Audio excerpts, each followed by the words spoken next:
Hello students, corporate accounting issue shares के last lecture में हमने फॉरफीचर ऑफ शेयर्स, जब शेयर्स को पार पर इशू किया गया हो और ऐसे शेयर्स का कंपनी हरण कर रही हो तो हरण की क्या जनरल प्रविष्टियां होती हैं वो हमने सीखी थी और उसका क्वेश्चन भी हमने सॉल्व किया था। इस लेक्चर में हम अंशों के हरण में ही जब शेयर्स को प्रीमियम पर इशू किया गया हो, जब कंपनी ने शेयर्स इशू किए थे शेयर होल्डर को, तब अगर प्रीमियम पर इशू किए गए हो और ऐसे शेयर्स को कंपनी जब्त कर रही हो तब क्या एंट्रीज की जाती हैं, ये आज हम कवर करेंगे। प्रीमियम पर निर्गमित अंशों का हरण, इसमें दो सिचुएशन हो सकती हैं। जब कंपनी ने शेयर्स प्रीमियम पर इशू किए थे, ऐसे शेयर्स का फॉरफीचर करते टाइम, हरण करते टाइम दो सिचुएशन कंपनी के पास हो सकती है। जिस शेयर होल्डर के अंशों का हरण किया जा रहा है उसकी जो बकाया मांगे हैं उसमें प्रीमियम शामिल नहीं हो, बकाया मांगों में प्रीमियम शामिल नहीं हो, मतलब प्रीमियम का पेमेंट कंपनी को ऑलरेडी मिल चुका हो या फिर कंपनी को प्रीमियम का पेमेंट भी नहीं मिला हो, बकाया मांगे ऐसी मांगी हो जिनके साथ प्रीमियम भी ड्यू है और अभी तक कंपनी को प्रीमियम नहीं मिला है। मतलब क्या दो सिचुएशंस हो सकती हैं प्रीमियम पर निर्गमित अंशों का हरण करते समय? हरण किए गए अंशों पर प्रीमियम की राशि प्राप्त नहीं हुई है। माना जो कंपनी ने प्रीमियम ड्यू की थी वो फर्स्ट कॉल के साथ ड्यू की थी। अब जो शेयर होल्डर है जिसके अंशों को जब्त किया जा रहा है उसने आवेदन दे दिया, आवंटन भी दे दिया, लेकिन उसने फर्स्ट कॉल ही नहीं दिया और प्रीमियम तो फर्स्ट कॉल के साथ ही ड्यू था। इट मीन्स कंपनी को प्रीमियम की राशि भी प्राप्त नहीं हुई। दूसरी सिचुएशन क्या हो सकती है? हरण किए गए अंशों पर हरण की तिथि तक मांगी गई प्रीमियम की पूरी राशि प्राप्त हो गई हो। शेयर होल्डर जिसको शेयर्स इशू किए गए थे, प्रीमियम जो ड्यू था उन शेयर्स पर वो अलॉटमेंट के साथ ही था। शेयर होल्डर ने एप्लीकेशन का अमाउंट दे दिया, अलॉटमेंट का पैसा भी दे दिया, फर्स्ट कॉल का पैसा, सेकंड कॉल का पैसा नहीं दिया, इसलिए कंपनी ने उसके शेयर्स को फॉरफिट किया। तो प्रीमियम तो अलॉटमेंट के साथ ड्यू था और अलॉटमेंट का पेमेंट तो शेयर होल्डर ने कर दिया, तो ऐसे शेयर्स पे क्या होगा? प्रीमियम की जितनी भी राशि थी वो प्राप्त हो गई कंपनी को। जो बकाया मांगे हैं उसमें तो प्रीमियम की राशि शामिल ही नहीं है। तो दो सिचुएशन है हमारे पास, जब प्रीमियम की राशि भी प्राप्त नहीं हुई है और जब प्रीमियम की राशि प्राप्त हो गई है। एंट्रीज में थोड़ा सा फर्क आएगा, दोनों की एंट्रीज मैंने यहाँ पर आपको बताई है। ये देखिए, फर्स्ट क्या सिचुएशन है हमारे पास कि प्रीमियम की राशि भी कंपनी को प्राप्त नहीं हुई है। तो जब हम ड्यू करते हैं, मानिए फर्स्ट कॉल के साथ पैसा ड्यू था, हम क्या एंट्री करते हैं? जब हम ड्यू करने की एंट्री करते हैं तो क्या एंट्री करते हैं? Share first call account debit to share capital account to securities premium account. Securities premium account को भी हमने क्रेडिट किया हुआ होता है और शेयर कैपिटल अकाउंट को भी हमने क्रेडिट किया हुआ होता है। मतलब दो अकाउंट्स को हम ड्यू की एंट्री में क्रेडिट कर चुके होते हैं, शेयर कैपिटल अकाउंट को भी और शेयर सिक्योरिटीज प्रीमियम अकाउंट को भी, और इन दोनों का ही पैसा हमारे पास नहीं आया है क्योंकि प्रीमियम नहीं मिला है। तो सेम एंट्री हो जाएगी कि शेयर कैपिटल अकाउंट हमारा डेबिट हो जाएगा और सिक्योरिटीज प्रीमियम अकाउंट भी हमारा डेबिट हो जाएगा। जितने शेयर्स पर प्रीमियम की राशि कंपनी को नहीं मिली है उतने शेयर्स पर प्रीमियम का जो अमाउंट है उसे मल्टीप्लाई करके जो अमाउंट बनता है उससे सिक्योरिटीज प्रीमियम अकाउंट भी डेबिट हो जाएगा। सेम तो वही है जो हमने एट पार में सीखा था, ये वही है जो हमने एट पार में सीखा था।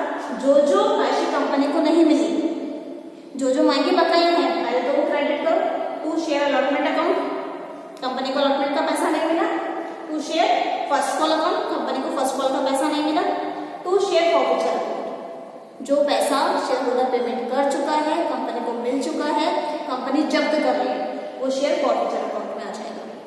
अच्छा, मैंने क्या बताया?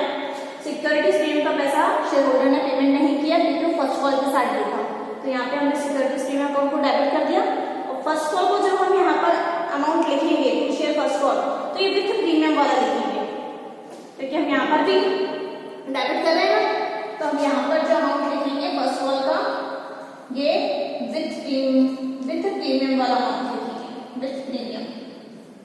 क्लियर? और सेकेंड सिचुएशन क्या है? हरण की तिथि तक मांगी गई प्रीमियम की राशि प्राप्त हो गई है।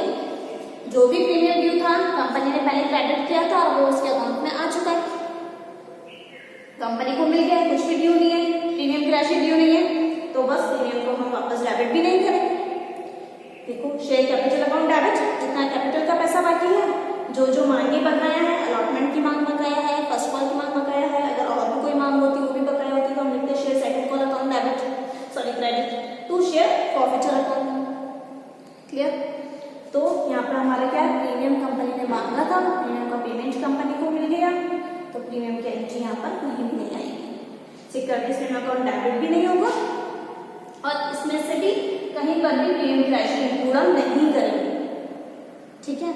अच्छा, एक बात इसे समझने वाली है, मैंने क्या कहा, प्रीमियम का पैसा कंपनी ने मांगा था और कंपनी को मिल गया। क्लियर?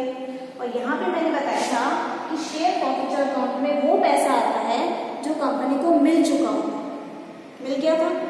लेकिन इस एंट्री में हम क्या करेंगे, फॉरफिट तो कर रहे हैं अमाउंट, लेकिन विदाउट प्रीमियम वाला लिखेंगे, विदाउट प्रीमियम।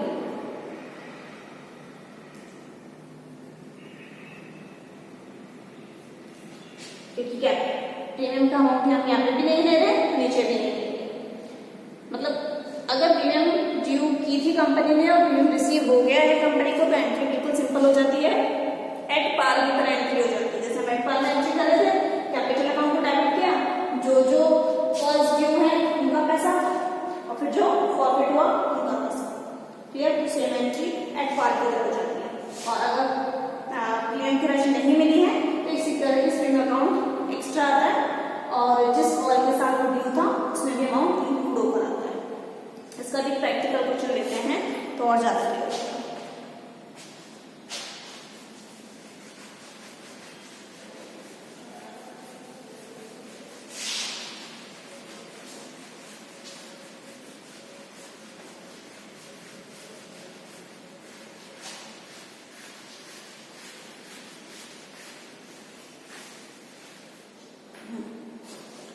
प्रीमियम के साथ शेयर फॉरफिटेड का क्वेश्चन। ओके, क्वेश्चन सुनना। एक्स को वाई कंपनी लिमिटेड ने 100 रुपए वाले 100 इक्विटी अंश 5 रुपए प्रति अंश प्रीमियम पर निर्गमित किए। कंपनी ने 30 रुपए आवेदन पर 25 रुपए बंटन पर प्रीमियम सहित 25 रुपए, उसमें प्रीमियम भी इंक्लूड है और प्रीमियम कितना था, 5 रुपए, 20 रुपए प्रथम मांग पर तथा 30 रुपए द्वितीय मांग पर मांगे। एक्स केवल आवेदन राशि ही भुगतान कर सका, अर्थात वह बंटन, प्रथम मांग, द्वितीय मांग राशियां नहीं ले सका। उचित नोटिस द्वारा उसके अंशों का कंपनी द्वारा हरण कर लिया गया। कंपनी की पुस्तकों में हरण संबंधी आवश्यक जर्नल प्रविष्टि दीजिए। ओके, क्वेश्चन नोट करते हैं।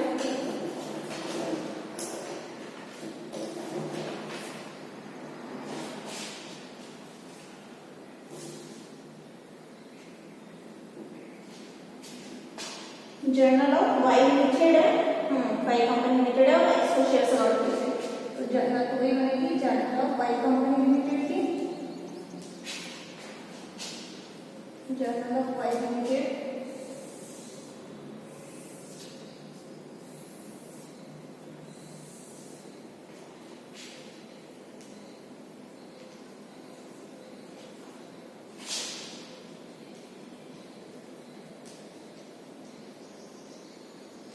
अच्छा, इस क्वेश्चन में हमें पता चल रहा है कि प्रीमियम पर इशू हुए थे और प्रीमियम का पेमेंट नहीं हुआ है। मीन्स कौन सी वाली सिचुएशन है, फर्स्ट वाली सिचुएशन है, और सिक्योरिटीज प्रीमियम जो होगा अगेन डेबिट होगा। क्या क्या अमाउंट जो है वो कहाँ लिखे, यही लिखते हैं शॉर्ट में। एप्लीकेशन पर 30 रुपीज, एप्लीकेशन पर 30, अलॉटमेंट पर 25 है लेकिन 5 प्रीमियम है, तो 20 + 5। फर्स्ट कॉल पर 20, सेकेंड कॉल पर 30, हो गए क्या टोटल 100 रुपीज, 30, 20, 50, 50 हो गए 100। पूरी शेयर वैल्यू कंपनी कॉल कर चुकी है। अब क्या क्या पेमेंट कर दिया उसने, एक्स केवल आवेदन राशि की भुगतान कर सकता, सिर्फ एप्लीकेशन का अमाउंट उसने पेमेंट किया है। Allotment first call second call, allotment भी नहीं दिया, फर्स्ट कॉल भी नहीं दिया, सेकंड कॉल भी नहीं दिया। इस सब के बाद कंपनी ने उसको लीगल नोटिस भेजा, फिर उसके शेयर्स को फॉरवर्ड किया। ठीक है, शेयर्स उसके पास है 100, तो equity share capital account debit,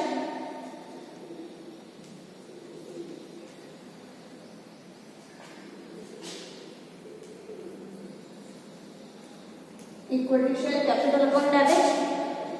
पता है हमें कि अलॉटमेंट के साथ प्रीमियम था और प्रीमियम नहीं मिला है कंपनी को, जब रिसीव नहीं होता है कंपनी को तो हम सिक्योरिटीज प्रीमियम का अकाउंट भी वापस डेबिट करते हैं, क्योंकि हमने ड्यू करते टाइम उसको क्रेडिट कर दिया। क्लियर? टू कौन कौन सा अमाउंट नहीं मिला है अलॉटमेंट का, to equal to share allotment account,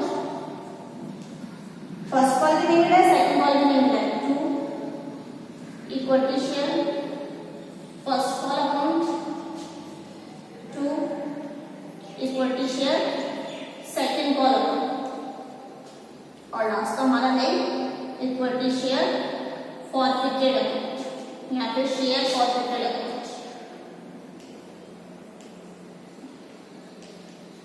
entry तो बन गई, अमाउंट भी देख लेते हैं।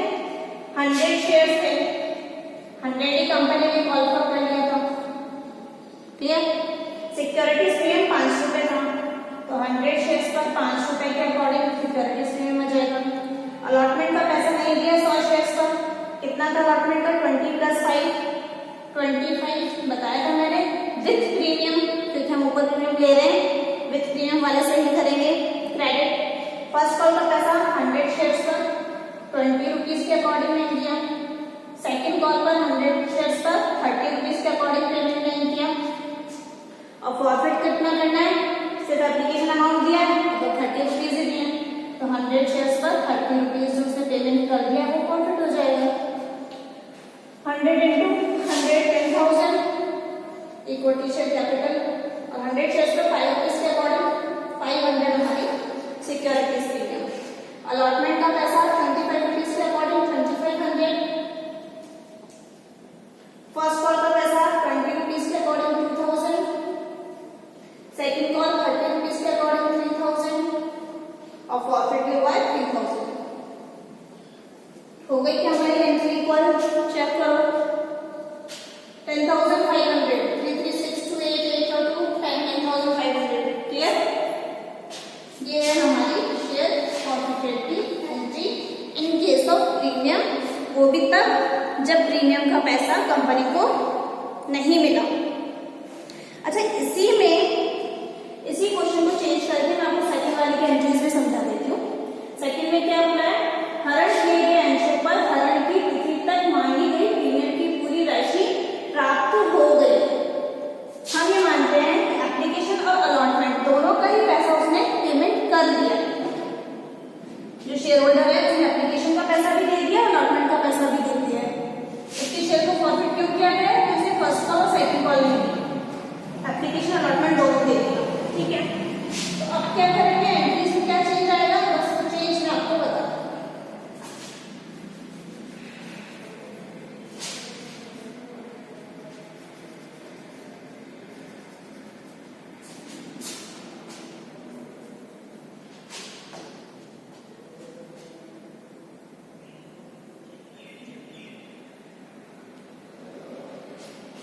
हो गई एंट्री, अब बस क्या चेंज करना पड़ा मुझे, ज्यादा कुछ नहीं।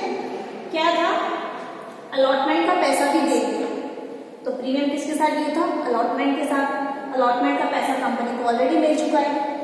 हरण किए गए अंशों पर हरण की तिथि तक मांगी गई प्रीमियम की राशि प्राप्त हो गई है। अलॉटमेंट मिल गया, इसके साथ प्रीमियम भी मिल गया। जब प्रीमियम मिल जाता है तो प्रीमियम अकाउंट को वापस डेबिट नहीं करना होता है, सिर्फ कैपिटल अकाउंट को डेबिट करना होता है। जितने शेयर हम प्रॉफिट कर रहे हैं उन पर जितनी राशि मांगी गई है, 100 शेयर हम जब्त कर रहे हैं, 100 रुपए ही मांगे जा चुके हैं, तो शेयर कैपिटल अकाउंट तो पूरा डेबिट हो गया। अब क्या क्या नहीं मिला कंपनी को, फर्स्ट कॉल नहीं मिला, सेकंड कॉल नहीं मिला। फर्स्ट कॉल 20 रुपए नहीं मिला, सेकंड कॉल 30 रुपए नहीं मिला।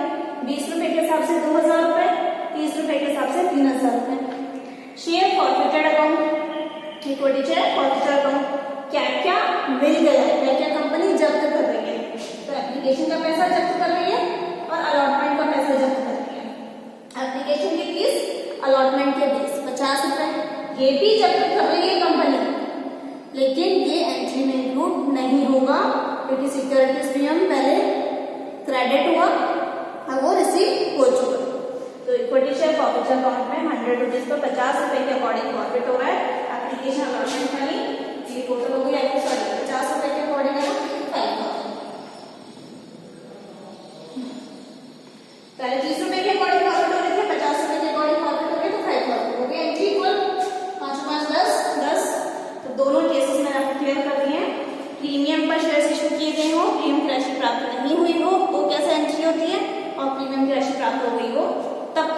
कैपेसिटी होती है फॉरफिट करने की।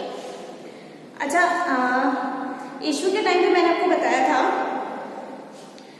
प्रीमियम पर शेयर्स इशू किए जाते हैं, पार पर शेयर्स इशू किए जाते हैं, इसके अलावा डिस्काउंट पर भी शेयर्स इशू किए जाते थे। बट कंपनी एक्ट 2013 आने के बाद डिस्काउंट पर शेयर्स इशू करने पर प्रतिबंध लग गया है। लेकिन अगर किसी कंपनी अधिनियम 2013 आने से पहले डिस्काउंट पर शेयर्स इशू कर चुकी हो, कोई कंपनी ने अधिनियम 2013 से पहले ही डिस्काउंट पर शेयर्स इशू कर रखे हो उसने, और ऐसा कोई अंशधारी अंशों पर जो मांगी गई राशि है उसका पेमेंट करने में एरर करता है, नहीं पेमेंट करता है, और उसके शेयर्स को कंपनी को फॉरफिट करना है, जब्त करना है, तो डिस्काउंट पर इशू किए गए शेयर्स को जब्त तो कर सकती है अभी भी कंपनी। तो ऐसी सिचुएशन में कैसे जर्नल एंट्रीज की जाती हैं, ये हम नेक्स्ट लेक्चर में करेंगे। Thank you.